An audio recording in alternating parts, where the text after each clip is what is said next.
Ecuador no para.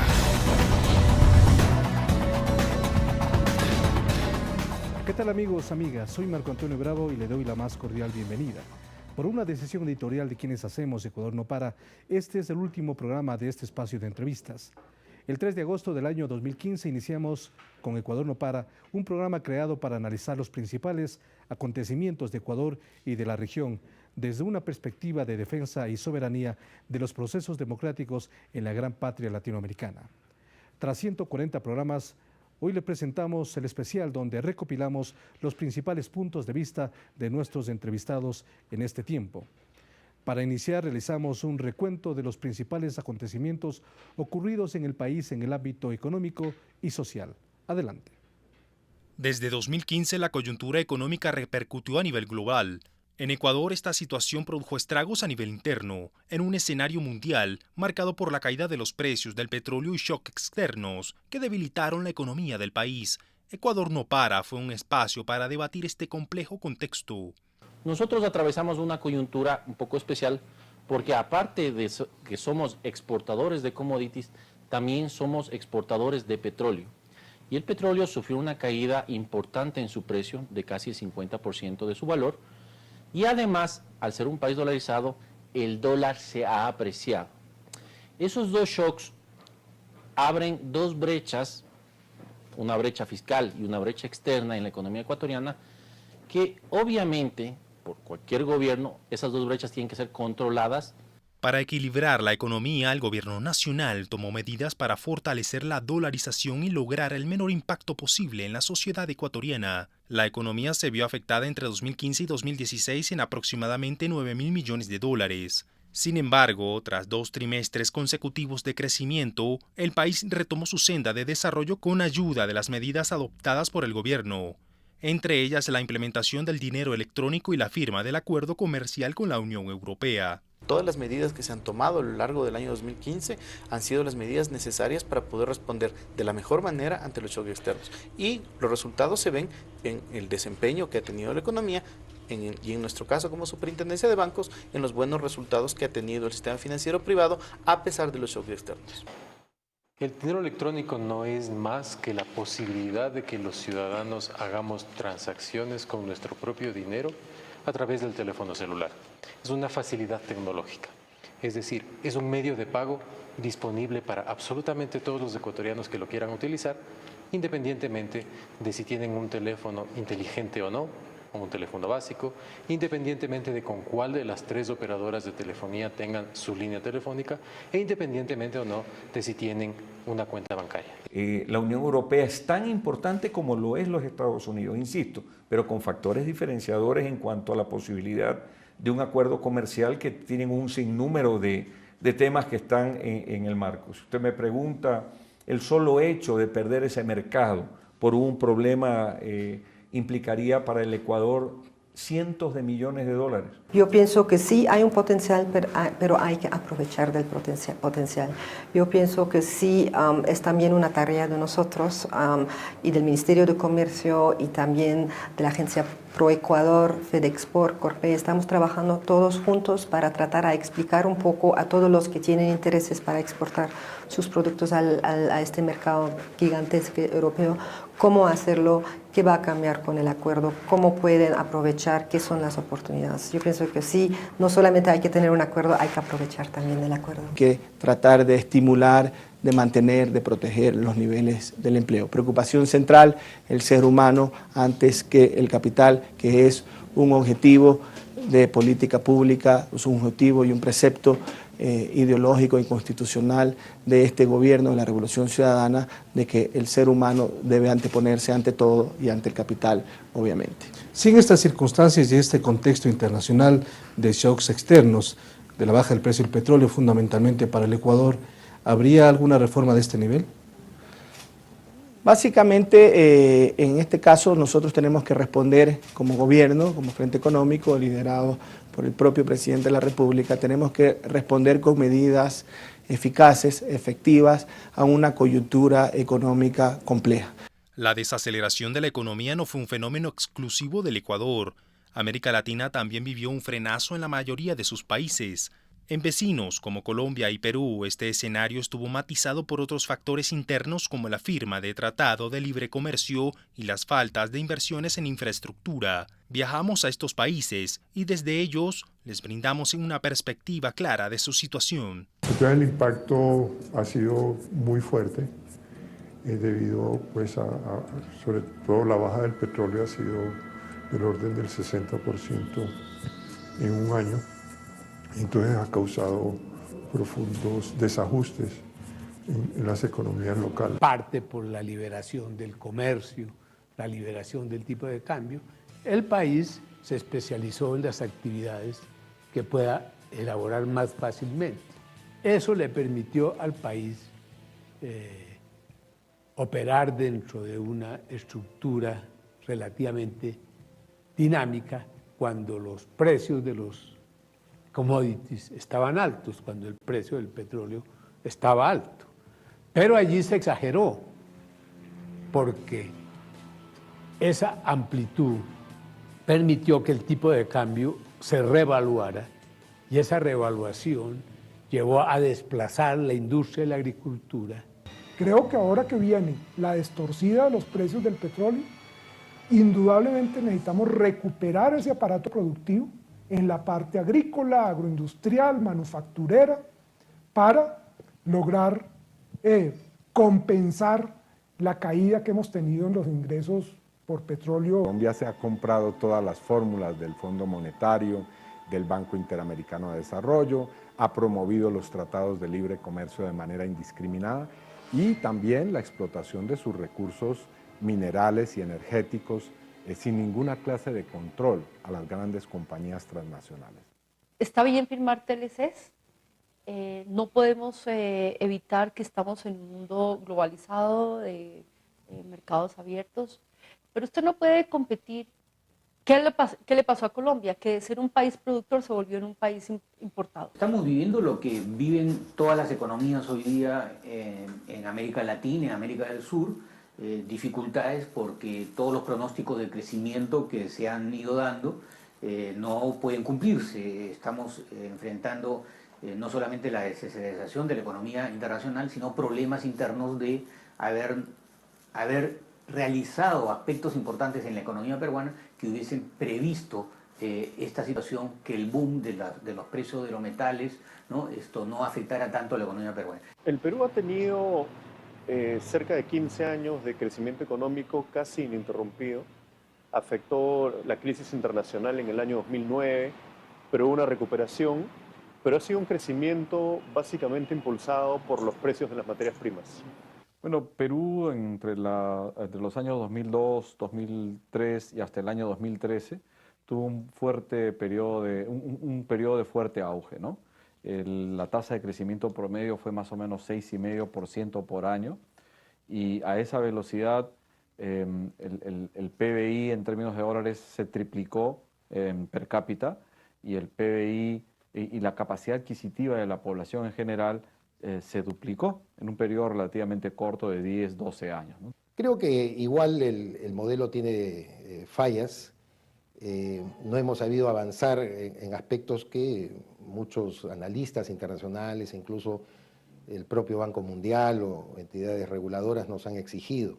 Avanzar más rápido, por ejemplo, en la innovación. En este escenario económico, el gobierno del expresidente Rafael Correa cumplió 10 años en el poder. Pese al difícil momento, todas sus medidas apuntaron en estos 10 años a garantizar justicia y equidad social y una mejora institucional en todos los niveles del gobierno, lo que se ha reflejado en hoy, lo que se conoce como la década ganada. Creo que el concepto de la década ganada es en función de la valoración de los ciudadanos.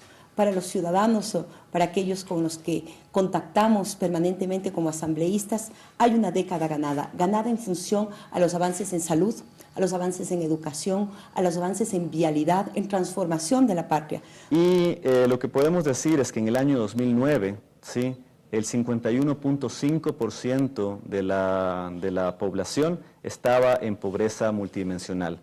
Para el año 2015 es el 35% de la población, lo cual significa que ha habido una fuerte reducción y un gran logro en términos de reducción de pobreza multidimensional. En este momento es otro escenario completamente distinto. Primero, la Constitución del año 2008 nos dice que la descentralización es obligatoria para todos los niveles de gobierno. Nos marca claramente qué competencias se tienen que descentralizar y lo más importante es que crea una institución que cuantifica con cuántos recursos se van a entregar las competencias de tal manera que sea sostenible. Tras una década de altos excedentes petroleros, el país invirtió sus recursos en el sector social y en el cambio de la matriz productiva, creando la infraestructura necesaria a nivel nacional para incentivar un desarrollo que priorice al ser humano. En distintas carteras de Estado, la inversión social estuvo acompañada de políticas encaminadas a lograr equidad y justicia social, un tema que fue abordado a profundidad en el programa. ¿Cómo se ha logrado eso? Primero, porque ha habido una voluntad política real de hacer una apuesta de inversión a las políticas y programas sociales, ¿no es cierto? Entonces, si uno hace una comparación del 2006 a ahora, hemos más que triplicado la inversión en el sector social. Nunca, como en estos casi 9 años, se ha avanzado tanto en beneficio de los trabajadores. A guisa de ejemplo, por ejemplo, la eliminación de la precarización o la tercerización laboral, la eliminación de prácticas discriminatorias, el incremento sustancial, 50% más o menos de los salarios en términos reales. El cambio del sistema penitenciario es contundente. Antes teníamos ese número de centros, más de 30 centros. Pero resulta que esos 30 centros no tenían capacidad de más de 6.000, 7.000 privados de libertad y teníamos una población penitenciaria de alrededor de 14.000, 15.000 privados de libertad, es decir, el hacinamiento era de más del 100%. Es lo que marca la diferencia, es decir, si es que le convertimos en 100 a todo lo invertido, del año 2000 al 2015, el 85% de todo lo que tienen hoy las Fuerzas Armadas es hecho en el gobierno de la Revolución Ciudadana de nuestro presidente Rafael Correa. Finalmente, Ecuador vivió la noche del sábado 16 de abril la peor catástrofe en más de 40 años. Un terremoto de magnitud 7.8 en la escala de Richter se registró en la provincia de Manabí y se sintió en todo el territorio nacional. Producto del sismo, cientos de personas fallecieron, miles resultaron heridas y cerca de 29.000 terminaron damnificadas. Un tema que fue abordado en nuestro programa, buscando informar y aportar en la superación de este lamentable suceso. Bueno, primero, obviamente, el traspaso de estas personas damnificadas a los albergues. Dentro de los albergues, nosotros tuvimos todos nuestros servicios, desde el cuidado de nuestras niñas y niños, adolescentes, adultos mayores. Entonces, los servicios del MIE se trasladan dentro de los albergues, al igual que los servicios del Ministerio de Salud, que hacían la referencia para algún subcentro o algún centro de salud cercano. En el caso del MIES, nosotros pusimos nuestros espacios lúdicos, nuestros espacios de CIBB, nuestras educadoras CNH y CIBB, que son las que recorren, lógicamente, con estas modalidades, fueron insertadas dentro de los albergues para que trabajaran allí. Paralizamos esta prestación de servicios en la provincia para poder dar ese servicio. Teníamos que tener esa persona que pudiera conversar con las familias, que pudiera atender, que pudiera ser profesionales debidamente capacitados. Profesionales, son técnicos y educadoras. Nosotros tenemos educadoras y tenemos los técnicos de atención familiar que son nuestro staff. Entonces todo esto ingresó a los albergues para dar esta respuesta. Las clases en el ciclo Costa comenzaron el 2 de mayo. Apenas una semana después del terremoto, el 9 de mayo, ya el 75% de la población estudiantil estaba asistiendo a clases, apenas una semana después. Y apenas 2 meses después, ya todos están asistiendo a clases. Y la propuesta de incentivo económico, tanto de arrendamiento como de acogida, están orientados a brindar una solución temporal para que esas familias tengan un hogar, un sitio seguro donde estar. Primer punto para culminar en la institucional. Todos los bienes del IES están asegurados. Nosotros justamente hace aproximadamente 9 meses inclusive tomamos una póliza que se denomina Blanket de aproximadamente $300 millones. Lo que hemos apreciado es que los daños fueron principalmente concentrados en algunas zonas. La afectación se debió fundamentalmente a que las construcciones eran más vulnerables en ciertos sectores que en otros. Acá lo importante no es cómo se reaccionó 24 horas después, sino que lo que hemos de alguna manera notado en estas semanas acá es que la actuación del Estado ha sido sostenida y ha ido incrementándose a medida de esta semana. Ya volvemos.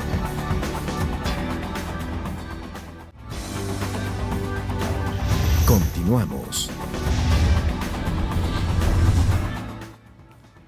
Continuamos en este último programa de Ecuador no para. A continuación realizaremos un recorrido por los principales acontecimientos políticos del Ecuador analizados en nuestro espacio. Adelante. Un tema que marcó la coyuntura nacional en 2015 fueron las enmiendas constitucionales.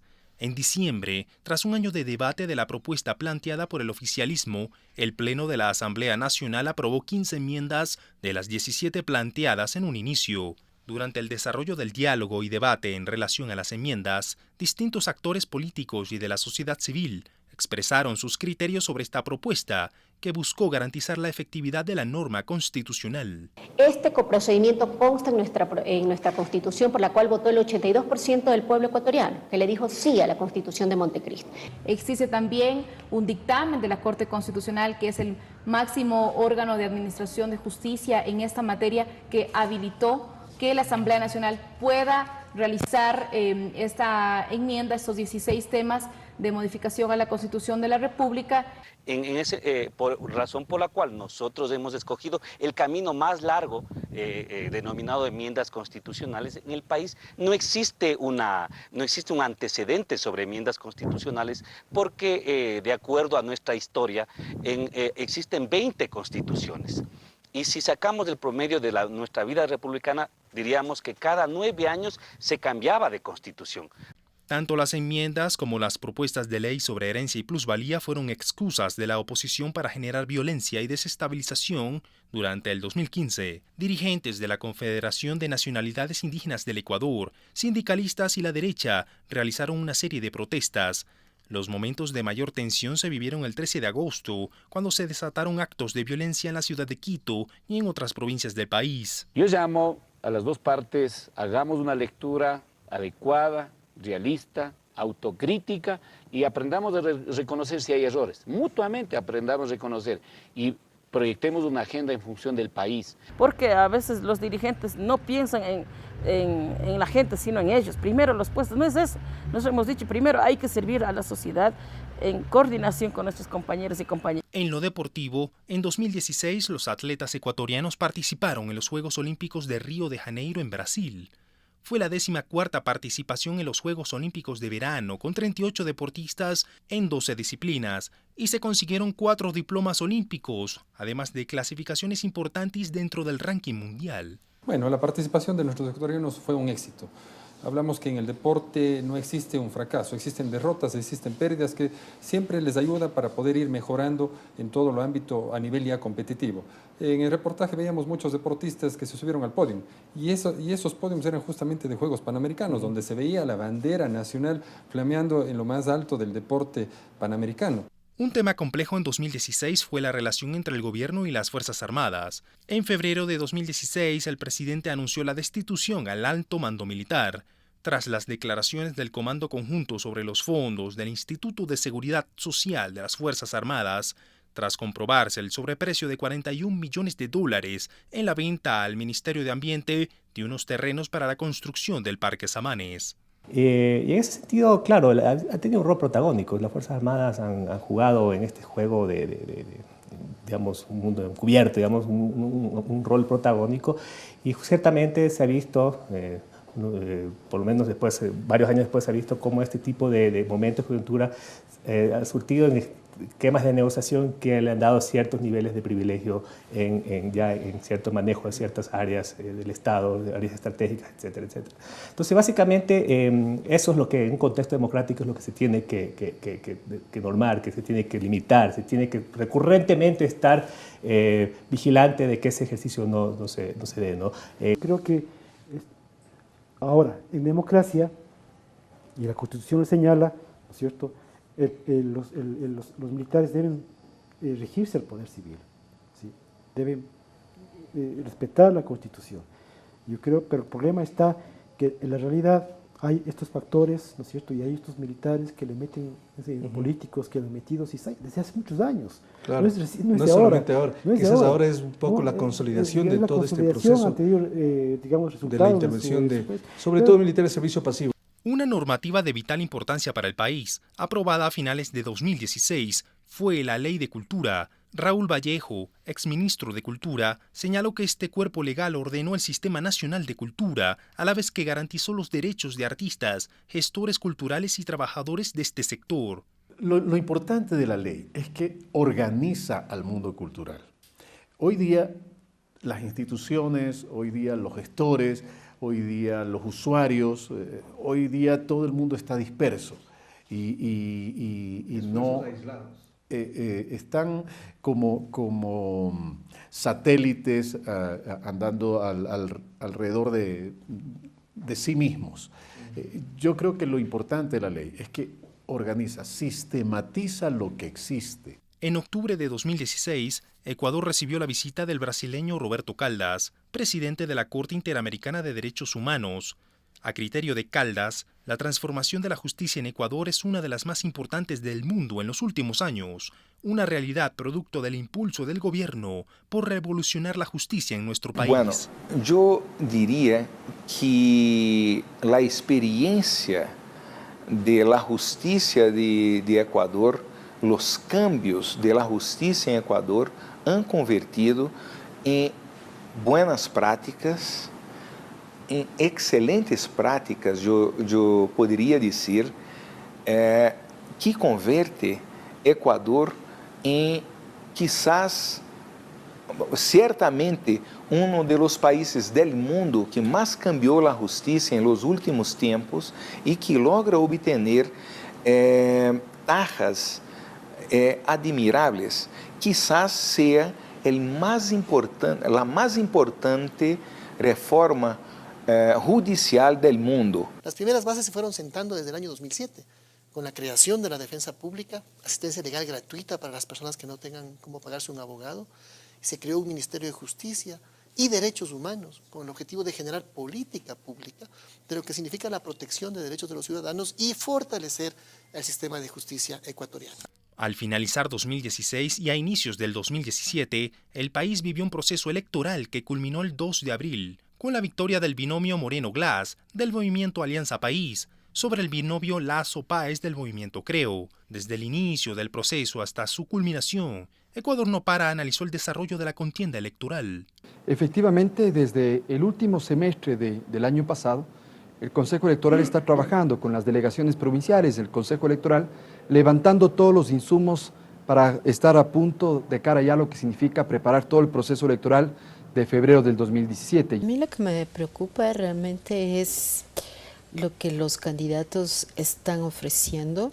Sí, muchos candidatos de oposición, se pueden decir, están efectivamente dándonos cheques en blanco.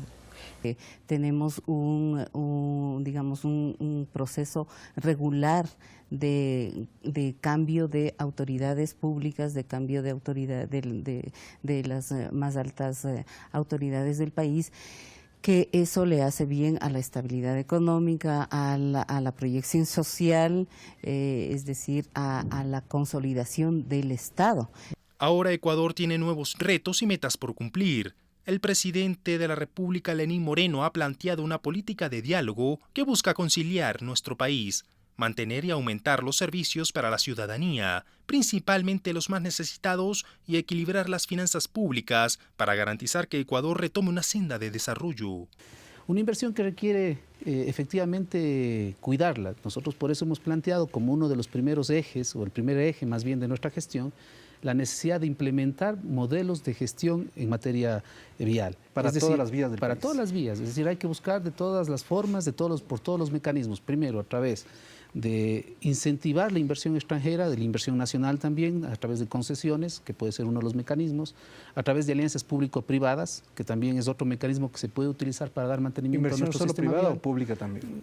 mixta, es decir, puede haber ahí un esquema de cooperación, ya se lo ha hecho en el país y se lo tiene que seguir haciendo, y por supuesto también lo que representa la alianza público-público. Desde el Banco Central estamos comprometidos a seguir colaborando con este crecimiento económico del país, manejar la liquidez de la economía en los niveles que tenemos de seguridad, de liquidez, de rentabilidad.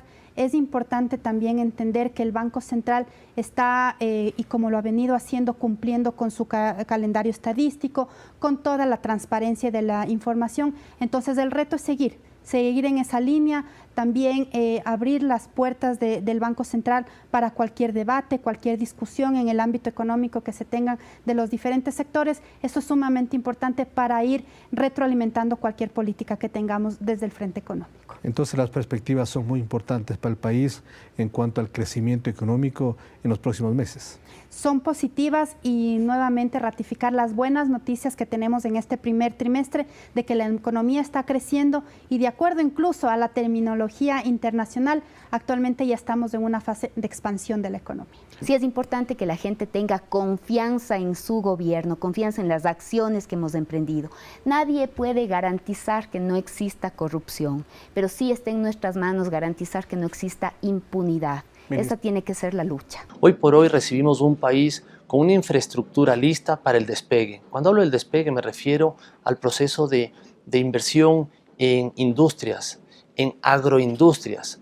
Ahora que tenemos la firma con el acuerdo con la Unión Europea, tenemos que aprovechar esa transferencia de tecnología, esa invitación a invertir el país. Obviamente el sector público nos vamos a asegurar de brindar esa seguridad jurídica, esa confianza, para que tanto inversionistas locales como extranjeros inviertan en nuestro país.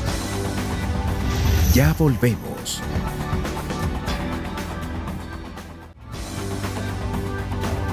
Continuamos.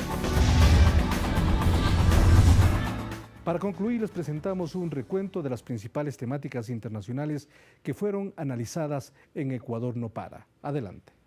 Un tema de relevancia mundial abordado en Ecuador No Para fue el cambio climático. Ecuador, quien ocupó la presidencia pro tempore de la Comunidad de Estados Latinoamericanos y Caribeños CELAC, acogió en una reunión en Quito a los países miembros de este bloque regional para definir una posición común frente a la Conferencia sobre Cambio Climático, París COP21, que se realizó en 2016. Nosotros debemos defender hoy, que es la ideología de la preservación de la especie humana, la ideología ecosocialista, y sin duda alguna es una ideología que se opone al modelo depredador. Se va a llegar a un acuerdo si los países desarrollados comprenden nuestras necesidades, nuestras vulnerabilidades. Creo que es necesario que nosotros entendamos que los países en desarrollo no tenemos tanta responsabilidad como los países desarrollados, que son los causantes de cambio climático. En 2016, todo el mundo centraba su mirada en Ecuador. Durante el mes de octubre, cerca de 36.000 alcaldes, ministros, legisladores y urbanistas se congregaron en Quito para la tercera conferencia de las Naciones Unidas sobre la vivienda y el desarrollo urbano sostenible, mejor conocido como Hábitat 3. La cumbre, que dura 4 días, se celebra una vez cada 20 años y fue la oportunidad para desarrollar un plan sostenible para un mundo que se urbaniza rápidamente. El documento es muy importante como estrategia, fue una negociación legítima, pero creo que tenemos una opción. Esto podría ser un documento que se negoció por los países del mundo y se alcanzó un acuerdo y es aceptado esta semana en Quito, y luego se va a sentar en un cajón en algún lugar y va a ser simplemente un documento más. Nosotros, la comunidad global, todos nosotros podemos decir, este es un documento orientado a la acción y ahora lo vamos a convertir en soluciones pragmáticas, acciones, pasos que van a hacer que estas palabras se vuelvan realidad en el mundo real para nuestra gente. Y la exclusión social, la marginación, no puede seguir siendo una respuesta en los días de hoy, del siglo XXI. Hemos aprendido muy bien a adoptar políticas y a invertir en dominios que puedan hacer la diferencia para todos. Eso es la oportunidad que tenemos aquí en Quito. Y Quito ya muestra, el Hábitat 3 en Quito demuestra la enorme significación de las ciudades, ya no la importancia, sino la enorme significación, porque estamos más allá del 55% de la población mundial ya vive en ciudades y se calcula que en el 2030 casi el 70% estará viviendo en ciudades, en todo el mundo, ¿no? El hecho de que las ciudades sean una expresión de muy pocas personas hace que la exclusión sea muy alta. Creemos que ese es el problema principal y ahora lo que se está planteando es la necesidad de que haya una justicia espacial. En otras palabras, que el espacio, el territorio de una ciudad sea factible de ser utilizado por toda la población de una ciudad. El papel de Ecuador en el ámbito internacional también fue diplomático y político. En 2015, la nación sudamericana fue designada como miembro del Consejo de Derechos Humanos de las Naciones Unidas para 2016. Ayudó también a solucionar conflictos internos en el continente, como el impasse que sufrieron los hermanos países Colombia y Venezuela ante el cierre de su frontera común. El encargo que tuve del presidente Correa, visita a los presidentes. Además, tengo la ventaja de conocerlos, digamos, de considerarme realmente amigo de ellos. Y eso me facilitaba un poco el camino también. El hecho mismo de que me reciban, tanto el presidente Maduro como el presidente Santos y sus cancilleres. ¿Se reunió primero con quién? Con el presidente Maduro. Tuve una primera reunión. No es la primera vez que estamos en el Consejo como miembros plenos del Consejo, es la tercera ocasión. Somos un país fundador, el Consejo se creó en el año 2006, o sea, el sistema universal como está concebido ahora, en el 2006 fuimos fundadores, luego hicimos un segundo periodo de membresía en el 2011-2013 y nuevamente ahora los países del mundo, 152 países, votan a favor del Ecuador. Eso no es un regalo, no es un obsequio, es un reconocimiento no internacional al rol del Ecuador. En el ámbito latinoamericano, una noticia positiva para todo el continente fue la firma de la paz en Colombia entre el gobierno y la guerrilla de las FARC. Las negociaciones fueron largas, y justamente fueron largas porque las dos partes discutieron punto por punto. Los dos últimos puntos fueron los más complicados, ¿no? Que tenía que ver con el tema de reformas, sobre temas agrarios. Bueno, el deseo de todos es que justamente lo que se firmó se vaya aplicando. Obviamente no va a ser fácil, ¿no? Por experiencias anteriores, procesos complicados, pero me parece que existe la voluntad política, por un lado de las FARC, los secretarios de articulados de las FARC, y por otro lado del gobierno Santos, que al mismo tiempo también tiene una relación y el visto bueno de las políticas de Washington, por lo menos de la administración Obama. En el ámbito comunicacional, otro tema que el mundo miró con expectativa fue el caso del periodista australiano Julian Assange, quien tras varios años de encierro en la Embajada del Ecuador en Londres, todavía no recobra su libertad. Wikileaks abre una puerta para tener la certeza de algo que todos pensábamos, ¿no? De cómo es el control que se ejerce sobre la ciudadanía en términos generales, cómo estamos completamente bajo el panóptico de Foucault, en el que estamos perfectamente vigilados todos los ciudadanos y que nuestros movimientos son registrados y que no existe realmente una libertad de expresión y de movimiento, de que vivimos bajo una observancia extremadamente peligrosa, pero también para ver cómo es el intervencionismo de países como Estados Unidos en el resto de los países. La libertad de expresión tiene un precio. Tiene un precio y para Julian Assange ya son 4 años. Bueno, 4 años se cumplirán el próximo domingo. Por filtrar unos documentos de las acciones que el Estado estadounidense tenía en conflictos bélicos, conflictos militares, principalmente los de Afganistán y de Irak. Vemos también otros casos, como puede ser de Edward Snowden. Un tema de relevancia regional que fue abordado en Ecuador no para fue el ataque a los países progresistas. Desde una mirada de respeto a la dignidad y soberanía latinoamericana, abordamos esta temática desde el punto de vista de importantes teóricos de Ecuador y el mundo. Con Telesur, de América Latina y el Caribe han ido adquiriendo el derecho a difundir la propia imagen en la versión dada por nosotros mismos. La mayor diferencia en Sudamérica es que muchos de sus países han impuesto un derecho a la comunicación como un derecho humano. En los Estados Unidos aún nos falta hacerlo. En los últimos años, Latinoamérica vivió un recrudecimiento de las estrategias de desestabilización contra los gobiernos progresistas de Brasil, Bolivia, Argentina, Venezuela y Ecuador. Según distintos catedráticos y analistas de la región, estos procesos se caracterizaron por la puesta en escena de lo que se conoce como los golpes blandos.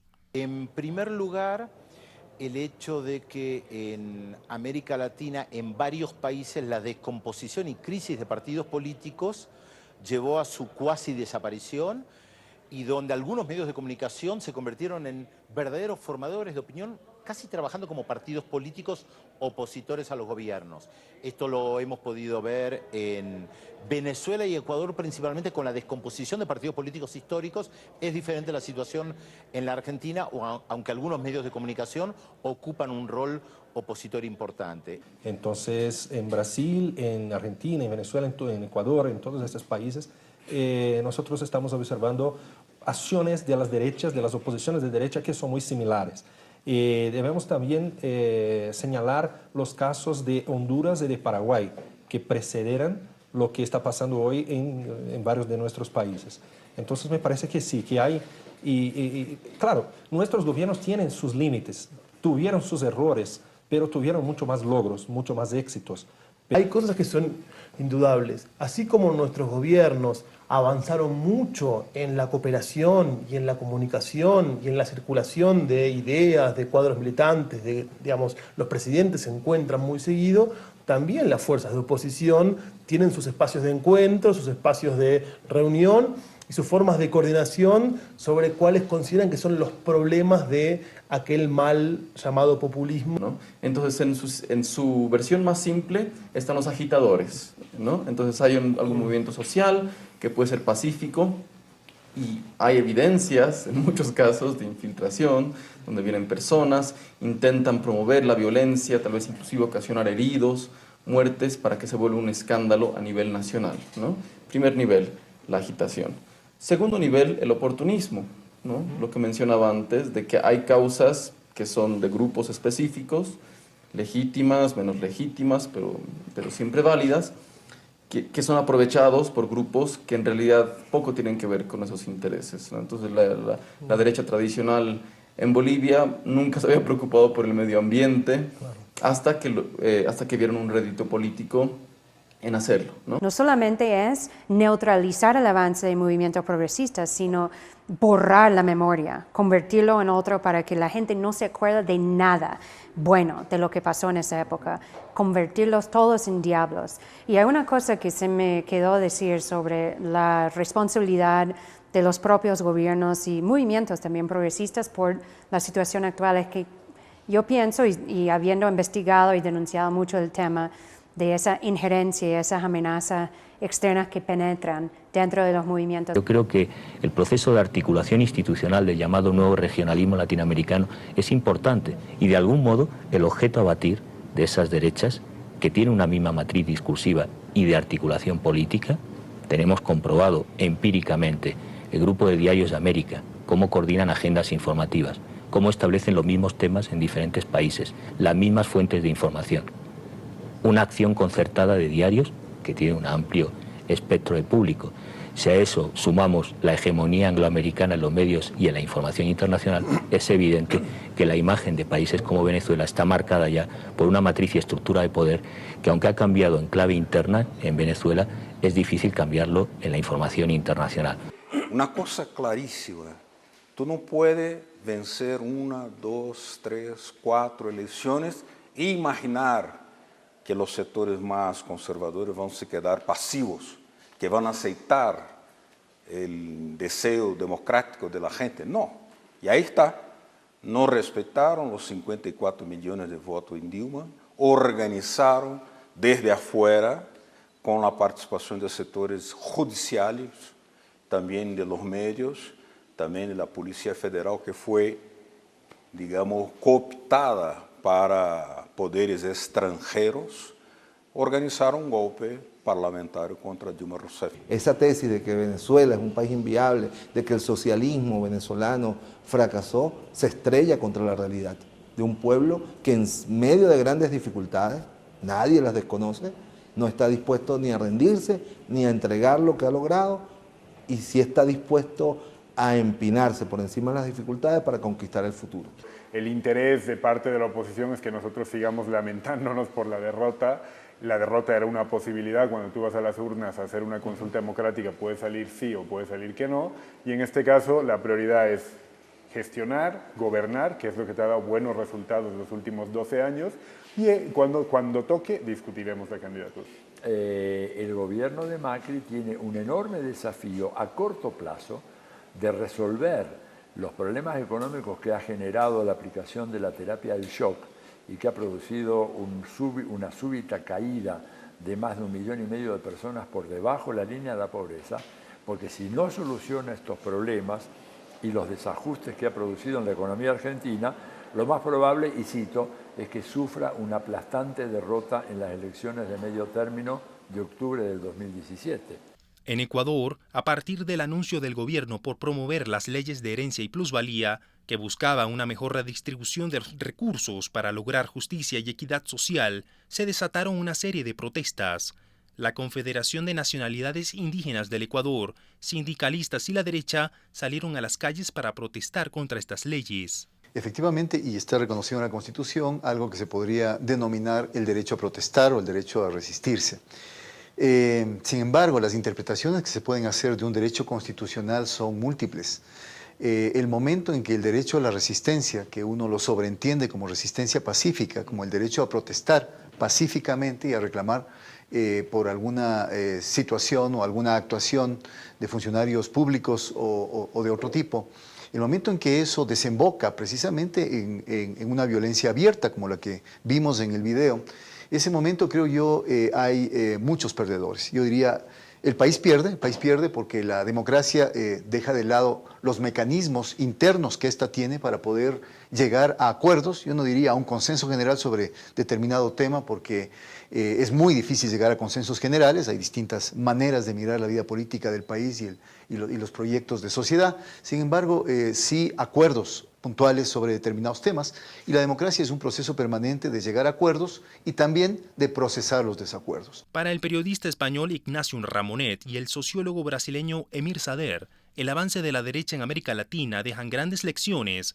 que deben ser asimiladas en cada proceso, como el dejar la dependencia que tienen en las materias primas para sustentar sus economías. El hecho de la necesidad para la izquierda que gobierna aún muchos países de América Latina, la mayoría en definitiva, porque digamos solo en 2 países la derecha gobierna en lugar de los países progresistas, en Argentina y en Brasil, pero en Venezuela, en Ecuador, en Bolivia, en Uruguay, siguen gobernando gobiernos progresistas. Está también el reto consiste en poder proponer un programa que vuelva a ilusionar a la población. Y proponer un programa no consiste en únicamente anunciar el balance. No se puede ganar una elección futura diciendo lo que ya se hizo, aunque el balance es muy importante y probablemente el balance de estos gobiernos progresistas sea el más espectacular. Totalmente positivo en cuanto a inversión. Totalmente positivo. Pero con eso no basta. Con eso no basta, exactamente. Con eso no se gana una elección. Nunca. Es una ley, digamos, de teoría política. No se gana una elección diciendo esto es lo que he hecho. No, se gana una elección diciendo esto es lo que voy a hacer. Han priorizado por atacar los temas de la miseria, de la desigualdad, lo han hecho bien. Pero no han atacado el tema que es decisivo en la disputa mundial, la disputa cultural, la disputa ideológica. Estados Unidos es fuerte en el mundo, hoy sigue siendo, no tanto por su fuerza política, económica, ni tecnológica, ni militar, pero por su fuerza ideológica. El llamado modo de vida norteamericano es la peor herencia, la más dura herencia que hemos recibido. Nuestros gobiernos ganaron las elecciones porque el modelo económico neoliberal fracasó. Pero la ideología neoliberal, el estilo de consumo, modelo shopping center, marcas, etc., persistió, sobrevivió. Y nosotros no fuimos capaces de disputar hegemonía cultural con esos valores. De ahí que los jóvenes no fueron protagonistas fundamentales de sus gobiernos. En algunos países sí, pero no es regla general. Justamente porque ellos están abiertos a las nuevas utopías, nuevas necesidades. Y a menudo nuestros gobiernos fueron conservadores en temas básicos, como el tema del aborto, por ejemplo, o el tema de las drogas. Países como Brasil, como Argentina, no han legalizado drogas livianas, no han legalizado el aborto. que son temas que afectan a la juventud, sobre todo la juventud pobre, de la masa de la población, ¿no? Además de temas ideológicos que tienen que ver con medios de comunicación, con estilos de vida, apropiación pública de espacios urbanos, en que hay un retraso muy grande en los gobiernos de izquierda, ¿no? Una manera de contrarrestar estos escenarios adversos contra los procesos progresistas en América Latina es, para muchos analistas y teóricos, crear modelos de pensamiento propios. Lo que está pasando en Bolivia es interesante, pero al mismo tiempo preocupante, y creo que se refleja un poco en lo que pasa en Ecuador. Creo que todas las intervenciones que hemos tenido en estos 2 días de Congreso nos llevan a pensar que este discurso del buen vivir tiene que despegarse del discurso y tiene que hacerse realidad, ¿no? En la medida en que solamente se quede en el nivel de discurso, no va a poder concretarse en cambios profundos en la realidad. Ese es por una parte uno de los temas que nos preocupa. El otro tema es que tiene que nutrirse en cuanto a hacer una comunicación para el buen vivir de las experiencias que ya tenemos en América Latina. Tenemos más de 60 años de experiencias de comunicación participativa, comunicación indígena, comunicación comunitaria, que van en el sentido de cambiar justamente la forma de vida, de tener una armonía con la naturaleza, una armonía social también, y de esas lecciones que nos dan las propias comunidades, donde tiene que venir la carne, la sustancia del buen vivir, y no solamente de un discurso que se queda en el nivel del Estado, en el nivel del gobierno, y que no trasciende más allá. ¿Qué significa comunicación contrahegemónica desde el sur y para el sur? Sí, mira, yo creo que estamos en un proceso y quisiera señalar algo que me parece importante. Hay momentos en la historia de América Latina donde han pasado cosas que han cambiado y construido este camino que hemos venido siguiendo. Sí, por ejemplo, te puedo decir, en julio de 1981, en una reunión en un pueblito cerca de Bogotá, se creó la Asamblea de FELAFACS, que es la Federación Latinoamericana de Facultades de Comunicación. Y ese momento histórico siempre hay que volver a él para contar cómo sucedió y cómo de allí nació un quiebre en la historia, ¿sí? Para crear un organismo de diálogo, de interacción, etc. Yo veo que este momento hoy aquí en este primer congreso nos da una pauta importante en el sentido que tú lo señalas.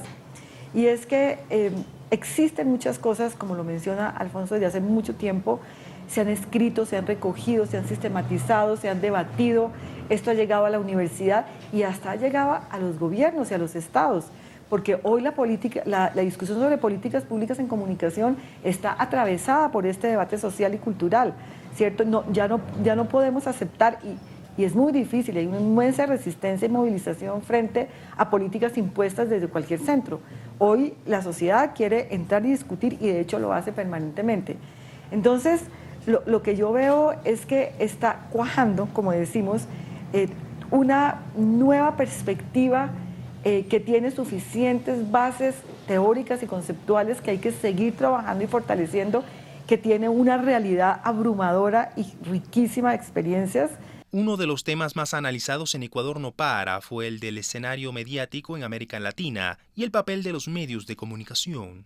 Es decir, este tipo de estrategias, por más que, como digo, hay que llamar un poco a la cautela y relativizar y analizar bien los datos, pero están bien articuladas en el sentido de que saben que van a ser eficientes, o sea, saben cómo y por dónde se van a articular. Utilizan un tema que preocupa a la ciudadanía, en Ecuador, y que es uno de los temas, está entre los 5 temas que más preocupan al latinoamericano en general en los últimos años, y una tendencia que se mantiene junto a la inseguridad.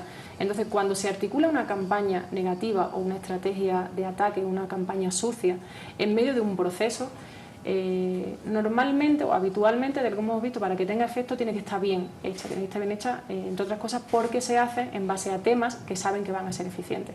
Primero, porque todo el mundo rechaza la corrupción, nadie lo va a defender públicamente, y segundo, porque se utiliza un tema que preocupa a la ciudadanía, ¿no? Entonces, teniendo en cuenta este contexto, sí que me gustaría un poco llamar la alerta a la idea de atribuir toda una campaña, ¿no? Y yo creo que es un fenómeno que se puede comprobar tanto en los antiguos medios, digamos, televisión, radio. En los medios tradicionales. Nacionales, exactamente. Y en los nuevos medios, que es, por ejemplo, las redes sociales.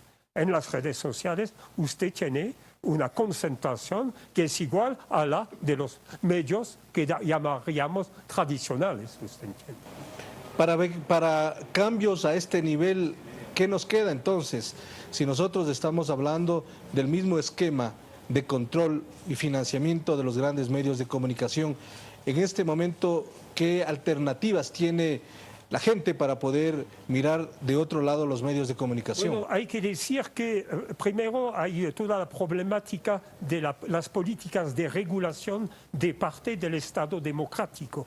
Yo creo que es importante, digamos, cada vez más, tanto para las tecnologías, los medios anteriores como los nuevos, hay una búsqueda de una política de regulación que a la vez no sea ni dominación del mercado ni dominación de las potencias públicas.